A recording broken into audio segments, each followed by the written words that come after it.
Mr. President, why wait for Congress to release the Epstein files? Why not just do it now? You know, it's not the question that I mind, it's your attitude. I think you are a terrible reporter. It's the way you ask these questions. You start off with a man who's highly respected, asking him a horrible, insubordinate, and just a terrible question.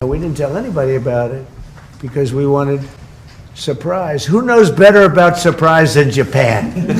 Okay, why didn't you tell me about Pearl Harbor?